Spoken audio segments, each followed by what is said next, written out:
असीं जलाल चांडे जो एक बेहतरीन नायाब वाक़े के बारे में जो एक डॉक्टर जो वाक़ो है। जलाल चांडियो जडें अस्पताल में दाखिल थो तो उते एक डॉक्टराणी जलाल चांडे से छा गुफ्तगू कई किएं उनके पकतो वियो, छा मामलो थो, तफ़सीली वीडियो में गाल कंदासीं। जलाल चांडियो तव्हांखे ख़बर आहे त सिंध जो एक बेहतरीन वॾो फ़नकार हुयो। जलाल चांडे ते हज़ारे माण्हू क़ुर्बान थियण जे लाइ जलाल चांडे के हज़ारे माण्हू ॾिसण जे लाइ हर वक्त तैयार हूंदा हुया। जलाल चांडियो ये गाईंदे गाईंदे जलाल चांडे के हिकिड़ी शख़्स हिकिड़ी औरत हुई जेका जलाल चांडे के तमाम घणो पसंद करण लगी, लेकिन उन टाइम पढ़ण जे दौरान जलाल चांडे से मुलाक़ात न थी सघंदो हुयो। पोइ जॾहिं पढ़ंदे पढ़ंदे एक डॉक्टराणी थी वही अस्पताल में दाखिल थो एक इत्तफ़ाक़ से जलाल चांडियो भी बीमार थी उन अस्पताल में आयो। उन अस्पताल में उन नर्सियाणी उन डॉक्टराणी जलाल चांडे जो इलाज कियो। जलाल चांडे के इहा गाल ख़बर ही न हुई। पो जलाल चांडे जा खोड़ परस्तार उते अस्पताल में ईंदा हुआ मिलन जलाल चांडे से। खोड़ सारा जो आ सो माण्हू उते मिलण ईंदा हुआ, छाजे करे जो जलाल चांडियो एक मक़बूल तरीन फ़नकार हुयो सिंध जो। खोड़ सारा माण्हू उनके मिलण ॾिसण जे लाइ बेताब हूंदा हुआ। पो जलाल चांडियो जॾहिं अस्पताल में दाखिल थो उन जी तबियत ख़राब हुई त पोइ चंद ॾींहं जॾहिं दाखिल रहियो त पोइ हिकिड़े ॾींहुं उहा डॉक्टराणी उन नर्सियाणी जेको आहे सो जलाल चांडे खे अची हिकु रिक्वेस्ट कयो त जलाल चांडिया तूं सिंध जो हिकु बेहतरीन फ़नकार आहीं अॼु मूंखे कलाम हिकिड़ो ॿुधरा तूं मां तुंहिंजे ज़बान सां हिकु कलाम ॿुधण थी चाहियां।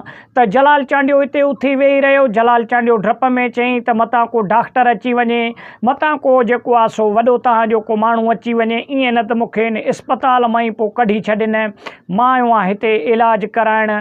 पोइ डॉक्टर चवनि त भाउ हिते ॻाईंदो थो वती। त पोइ अहिड़े तरीक़े सां नर्स उन डॉक्टराणीअ जो जेको आहे सो जलाल चांडे उहा फरमाइश उहा रिक्वेस्ट क़बूल कई। पोइ जलाल चांडे उते उन्हनि खे हिकिड़ो कलाम ॿुधायो। त दोस्तो अहिड़े तरीक़े सां जलाल चांडियो एक मक़बूल लीडर हुयो मक़बूल फ़नकार हुयो। जलाल चांडियो जंहिं भी महफ़िल में जंहिं भी प्रोग्राम में माण्हू वेंदो हुयो ॻाइण त माण्हू उते जा ओस पास जा मथे छित ते चढ़ी जेको आहे सो कमरनि ते भित ते चढ़ी भी जलाल चांडे जा गीत जलाल चांडे के ॾिसंदा रहंदा हुया, छाजे करे जो पिंडाल में जाइ न मिलंदी हुई, एॾी रश खचा खच थी वेंदी हुई। दोस्तो जलाल चांडे के जंहिं भी महफ़िल में दावत मिलंदी हुई जलाल चांडे के उन महफ़िल में उन कार्ड ते जंहिंजी शादीअ जो कार्ड छपराइबो हो उन कार्ड ते जलाल चांडे जो नालो महिमानी ख़ुशूसी करे लिखियो वेंदो हुयो। पोइ माण्हू जॾहिं इन कार्ड खे ॾिसंदा हुया पढ़ंदा हुया ॾिसंदा हुया त इन शादीअ में जलाल चांडियो आहे त पोइ उन शादीअ में माण्हू खचा खच वेंदा हुया तमामु घणा वञी शिरकत कंदा हुया, चाहे मानी खाइनि या न खाइनि शादीअ जी, लेकिन राति रही बि उन जो प्रोग्राम उन जो उहो फंक्शन लाज़मन ॾिसंदा हुया। जलाल चांडे सां एतिरो तमामु घणो सिंधवासी मुहबत कंदा हुया जलाल चांडे खे चाहींदा हुया। जलाल चांडियो बि हिकु बहितरीन आवाज़ जो मालिक हुयो सादी तबियत जो माण्हू हुयो।